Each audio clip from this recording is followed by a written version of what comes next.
નમસ્કાર મિત્રો, તારીખ છે 13 એપ્રિલ 2026 વાર છે આજે સોમવાર। આજના વિડીયોની અંદર ચણા બજાર વિશે સંપૂર્ણ માહિતી આજના આ વિડીયોની અંદર મેળવવાના છે। તે પહેલાં ચેનલ ઉપર જે મિત્રો નવા આવ્યા હોય તો ચેનલને ખાસ સબસ્ક્રાઈબ કરી દેજો અને વિડીયો પસંદ આવે તો વિડીયોને લાઇક કરી દેજો।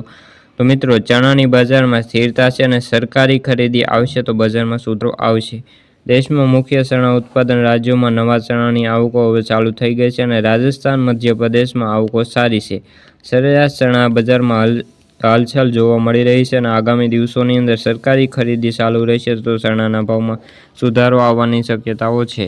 દેશમાં ચણાના ભાવમાં વિતેલા સપ્તાહની અંદર 150 રૂપિયા જેવા ઘટાડો નોંધાયો છે, પરંતુ જે દાળ બજારની અંદર 200 રૂપિયાનો વધારો જોવા મળ્યો છે। ખાસ કરીને ચણાની દાળની વાત કરીએ તો 6700 અને 6000થી લઈને 7300 રૂપિયા ચાલે છે। વૈશ્વિક બજારમાં ચણાના ભાવ સપ્તાહમાં $35 જે વધી ગયા છે અને દેશમાં ચણાનો સ્પોટ ઉપર સ્ટોક ખરીદવાના જે આવતા 16 પખવાડિયાની અંદર 16% વધારો છે અને 3.80 લાખ ટનની સપાટીએ પહોંચ્યો છે। રાજકોટ યાર્ડની અંદર 4000 કટ્ટાની આવક છે અને ગુજરાતમાં પણ તેના ભાવની વાત કરીએ તો 1030થી લઈને 1050 અને સુપર જે ચણાના ભાવની વાત કરીએ તો 1050થી 1070 રૂપિયા જોવા મળ્યા છે।